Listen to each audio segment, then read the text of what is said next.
عليكم، مرحبا بكم في قناة رزا الروان. وصفة اليوم هي غاتو غلاسي بنكهة الليمون والفاني. كنصايبوها بلا مول كنصايبوه راسنا في الدار بطريقة سهلة، كتجي زوينة في المنظر ورائعة في المذاق. تابعوا معنا الفيديو. اول حاجه كنبداو كنوجدوا لانسير ديال البرتقال ديال الليمون. كناخذوا 3 ليمونات برتقالات، 2 وريقات تاع الجيلاتين و50 غرام ديال سنيده. كنبداو اول حاجه كنشدوا وريقات ديال الجيلاتين كنحشوهم في الماء، نخليهم يرطبوا واحد شويه. هاد الاثناء كنشدوا الليمون ديالنا كنقطعوه. نوريكم الليمونه الاولى كنقطعوها، كنحاولوا اننا نحيدوا القشره مع داك اللب الابيض. هذاك القشره البيضاء ما خصهاش تبقى. كنحاولوا نقطعوا بهذه الطريقه حتى نحيدوا ليها كاع القشره ديالها. شي قشره عاديه من بعد كنبداو نحيدوا في ديك القشره البيضاء بوحدها، كتجينا شويه صعيبه. من الاول نحيدوا القشره مع القشره البيضاء. كناخذوا هكذا شي كاسرونه كنقطعوا فيها، نحاولوا اننا نقطعوه طريفات صغار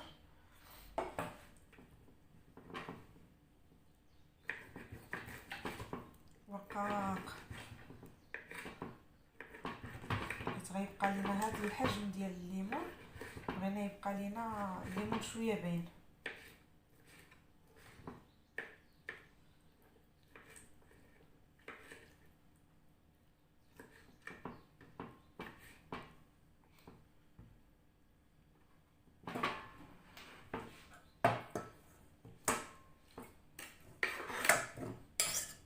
كنكملوا الليمون ديالنا كامل على هذا الشكل، ونزيدوا عليه سنيده ونديروا فوق عافيه متوسطه.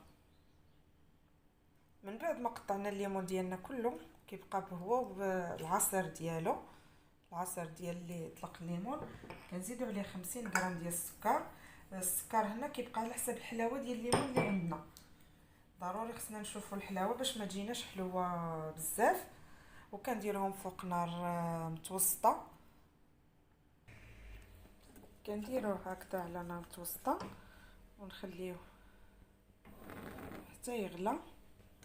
اين فوا كيغلى كنخليه واحد 5 دقائق، نحسبوا ليه 5 دقائق من يغلى، ونحركو غير بشويه باش نخليو دوك الطريفات ديال الليمون يبقاو باينين. من بعد ما دازت 5 دقائق كنحيدو فوق البوطه.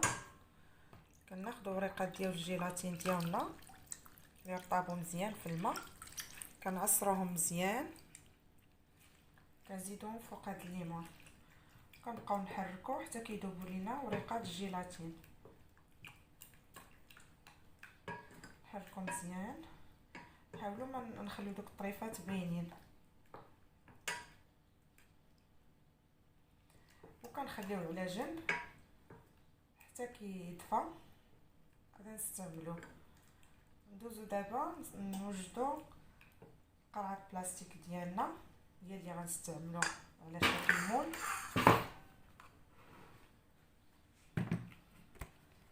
كناخذوا قرعه البلاستيك عاديه ديال الماء، هي اللي غادي نستعملو اليوم.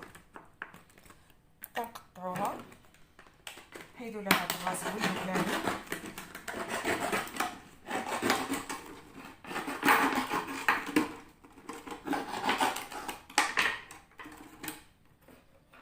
نحاولوا نحيدوا لها هاد الراس والبلبل. من بعد كنشدو كنقسموها على جوج. من بعد ما قطعناها على هذا الشكل كنشفوها مزيان من الماء.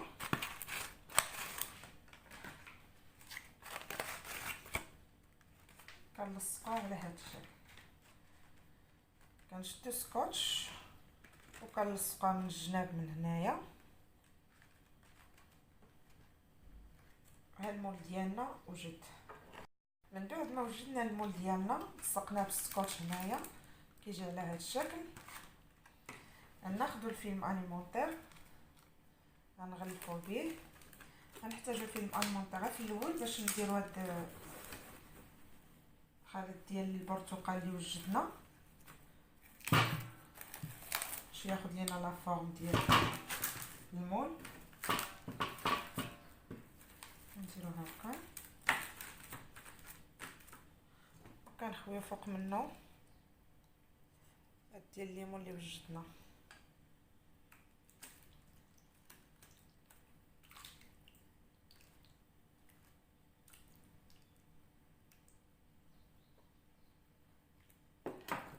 غير واحد الكميه قليله حيت هذا هو اللي يجينا وسط ديال لاطارت ديال الطورطه ديالنا. غنخليه على هذا الشكل هكا. نحاول نجمعو الفيلم اليمونتير على هذا الشكل.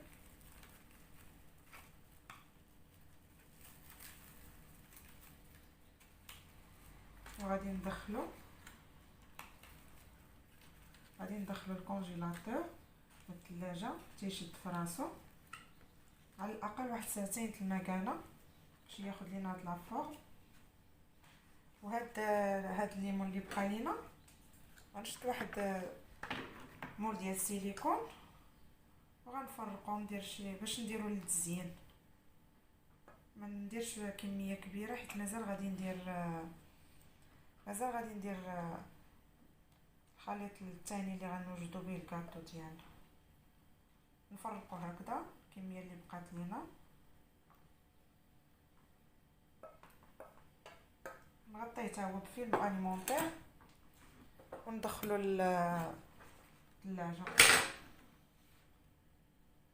هنا كنتقلوا باش نوجدوا البافارواز ديالنا اللي كنحتاجوا ليه الكريمه الانجليزيه لا كريم انجليز اللي سبق درتها في الفيديو السابق. هاي انا باقا سخونه كنحاول انني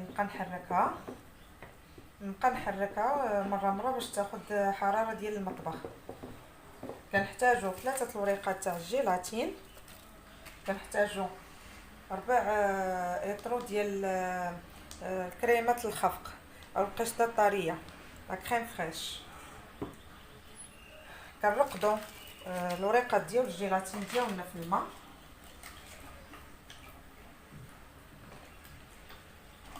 خليهم يترقدوا شويه تيرطابوا.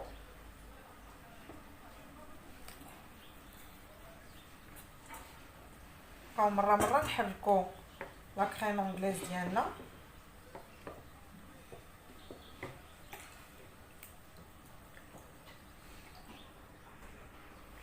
ملي يطلقوا لينا وريقات تاع الجيلاتين كنشدوهم نعصروهم مزيان وكنزيدوهم على لا كريم انجليز ديالنا ونبقاو نحركوا حتى كيذوب. نحركو مزيان تنشوف ما يبقاش اوراق الجيلاتين ما تبقاش تبان تذوب مزيان.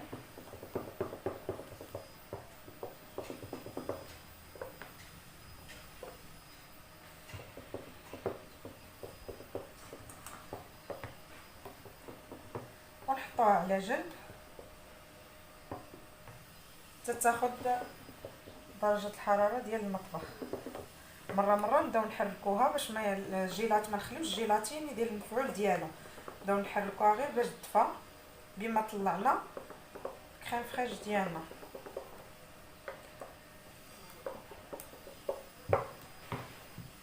ندوزو باش نطلعوا الكريم فريش ديالنا. كنديروا المول اللي غادي الاناء اللي غادي نطلعوا فيه الكريم فريش ديالنا كنديروه ديجا في الثلاجه يبرد مزيان. حتى هاد اليدين ديال الطراب حتى هما نديروهم في الثلاجه. وهاد قشطه ديال الخفق حتى هي تكون بارده مزيان باش تطلع لينا. من بعد ما طلعت الكريمه ديالنا كناخذ واحد الجزء منها. لا كريم انجليز كتكون دفات لينا واحد شويه حيت ما خصهاش تكون سخونه بزاف باش ما تنزلش لينا الكريم ديالنا. كناخذ واحد شويه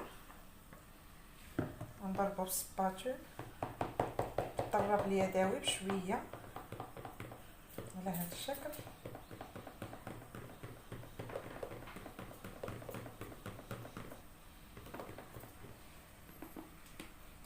من بعد كنزيدها على الكريمه الخفق كامله. هنا غادي نحيد الطراب اليدوي، ناخذ الملعقه الخشبيه هذه ديال العود ونخلط بشويه باش ما تنزلش لينا الكريمه ديالنا، ونبقاو مستمرين هكا حتى تخلط لينا مزيان.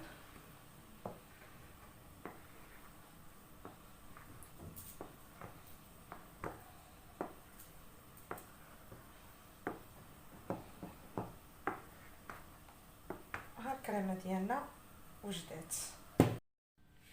من بعد كنخرجوا المول ديالنا اللي صايبنا من المجمد، كناخذوا مركز ديال الليمون اللي صايبنا او كيتحيد بسهوله من فيلم اليمونتير لانه جمد. كنديروا شويه ديال الكريمه كنديروا مباشره في المول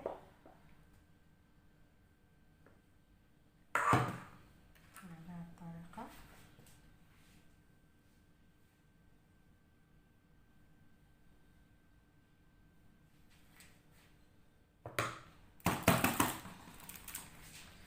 نشدو مركز ديال الليمون ونديرو وسط منه بهذه الطريقه ونغطيه بالكريمه.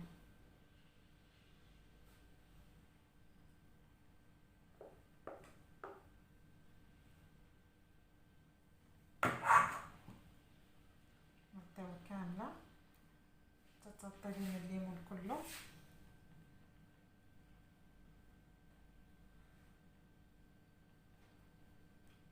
تاخذ لا فورم ديال المول اللي صيبنا.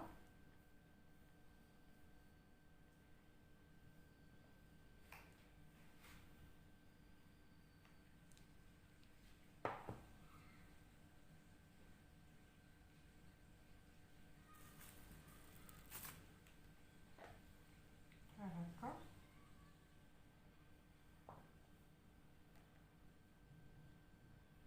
نحاولوا نعمروها مزيان باش يجي داك الليمون يجي الوسط وتجي هذه لا فورم ديال القرعه ديال البلاستيك.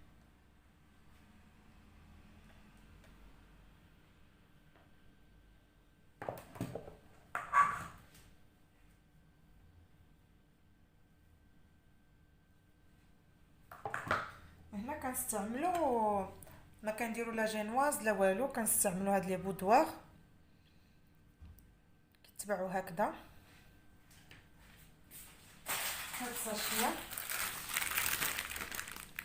انا خديتهم مارون، بغيتو تاخذوهم بيضين بغيتو تاخذوهم او شوكولا كيجيو مارون بحال هكا. اخترتهم على العبار ديال هاد القرعه اللي عندنا، هاد المول اللي صايبنا، وكنحطهم مباشره هكا. نرجعو شويه كنبقاو ندير لهم ها كنستفوهم. كنكملوا التستاف ديال لي بودوار ديالنا على هاد الطريقه.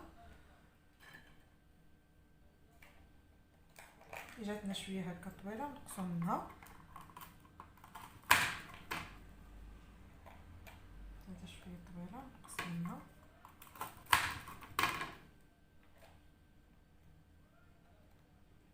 كنبقى مستمره على هاد الطريقه، كتجي ساهله. كنستعملوا لا كيك لا جينواز لا لي بودوار كتشريهم واجدين. كنستفوهم هكذا.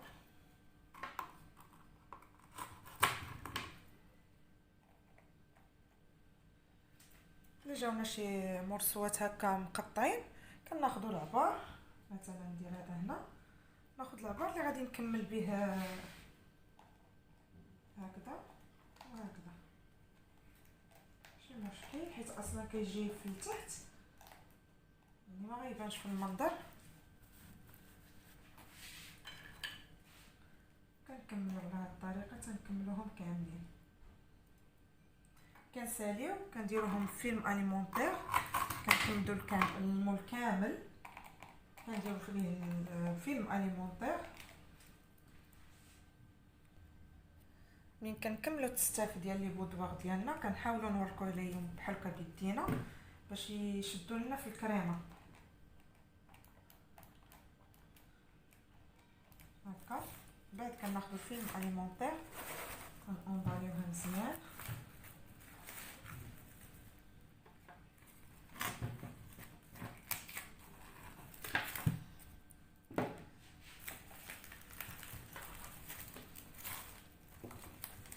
نديروه بهذه الطريقه،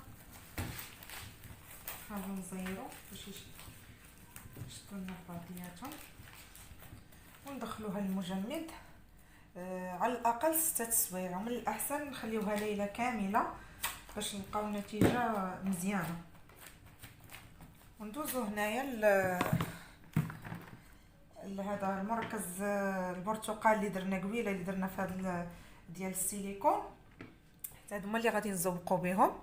غنحيدوا نحيدوهم من هنايا بهذه الطريقه. نوريكم غير هاد 4 غنعمروهم بهاد الكريمه ديالنا. دايره واحد كميه قليله، نعاود نرجع فوق منهم هاد نديرو تاني كميه قليله ديال الكريمه وندير فوق منه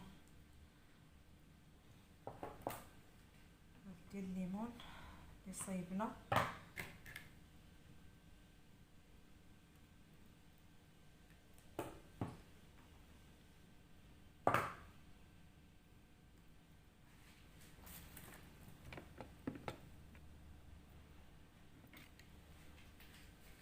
ناخذ عاد شويه الكريم ونديرو فوق منه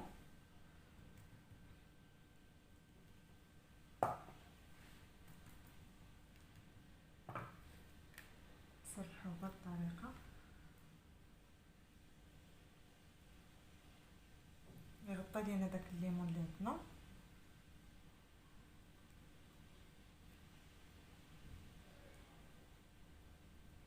حتى ياخذ لينا الشكل ديال السيليكون. هاد البقايا اللي بقاو الفوق كلهم كيتحيدوا فوق كنخرجوا من المجمد.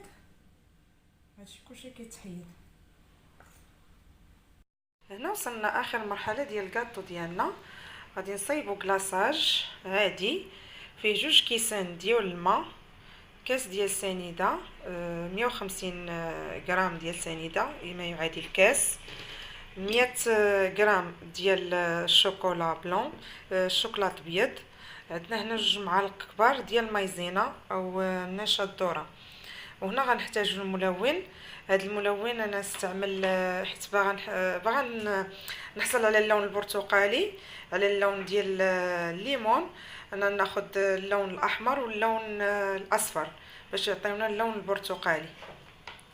اول حاجه كناخذوا الشوكولا ديالنا 100 غرام شوكولاط ابيض، كنديروها في حمام مريم او بان ماري، كنديروه في تيذوب مزيان.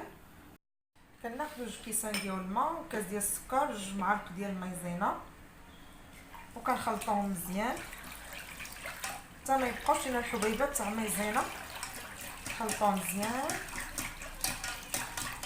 وكنديروها على نار متوسطه حتى كتغلى لينا، ما نوقفوش على التحريك. كنبقاو نحركو هكذا لمده 5 دقائق، ما نتوقفوش على التحريك باش ما تجمعش لينا ديك المايزينا. من بعد نطفيو عليه نمشيو نضيفو عليه الشوكولا بيضاء. من بعد كنشد الشوكولا ديالي دايبه كنضيف عليها هذا تدريجيا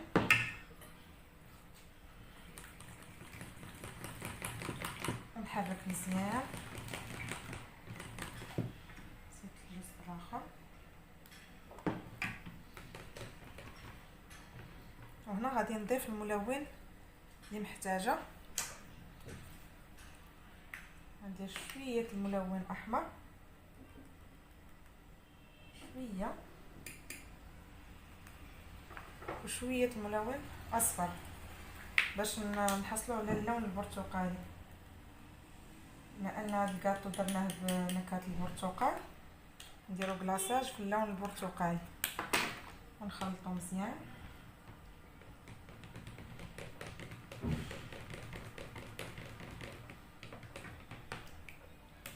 نديرو كميه كامله ديال وحنا كنخلطو.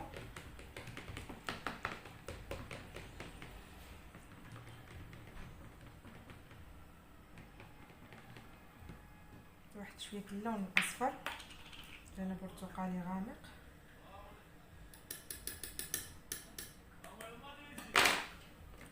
ونحركو مزيان.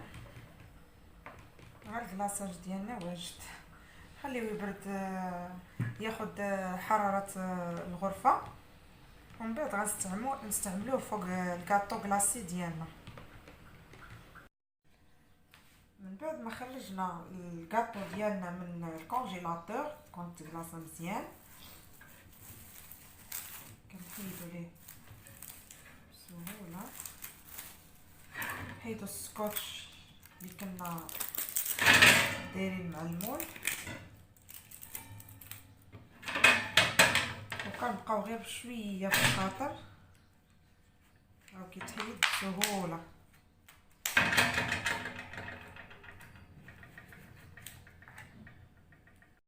من بعد ما حيد الكاطو ديالي من المول كيتحيد بسهوله، كناخذوا اللي درناه في السيليكون، مول ديال السيليكون،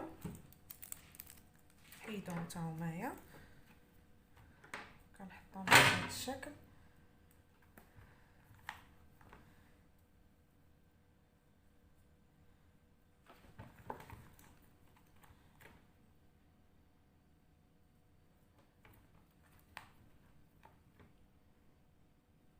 كنستفهم فوق من الكاطو،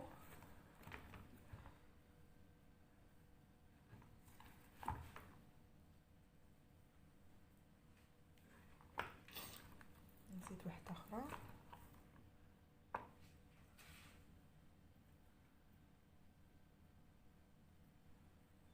هكذا نثبتهم باش يشدوا ليا بلاصتهم هكذا. من بعد كناخذوا الكلاصاج ديالنا كيكون برد شويه،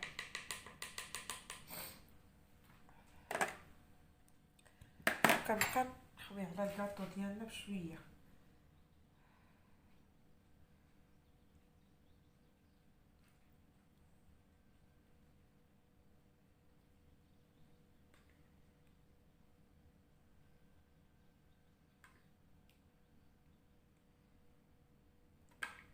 بحال هكا حتى نغطي الكاطو كله يجي مغطي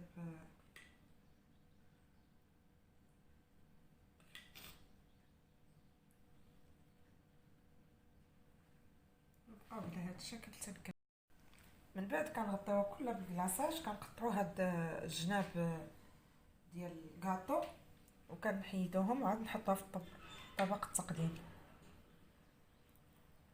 ونزينوها على حسب الرغبه. من بعد ما قطعنا هاد الجناب ديالهم كنزوقوها، نزوقو هاد الفوقانيين حبيبات في لارجونطي بحال هكا، نحطوهم فوق هادو، كنشدو شويه الفيوتين ونديروهم من الجناب بحال هكا. والتزيين كيبقى على حساب الرغبه وشنو موجود عندكم في المنزل. نفس الطريقه الجهه الاخرى كتجي الكاطو ديالنا على هذا الشكل. هذا هو الشكل النهائي ديال لا طارت ديالنا، طارت كلاصي كتجي على هذا الشكل. نتمنى يعجبكم الفيديو، تعجبكم الوصفه ديال اليوم. الا عجبتكم الوصفه اليوم ديروا جيم، تابوناو الى اول مره غتزوروا القناه ام رزان روان. شكرا على المتابعه.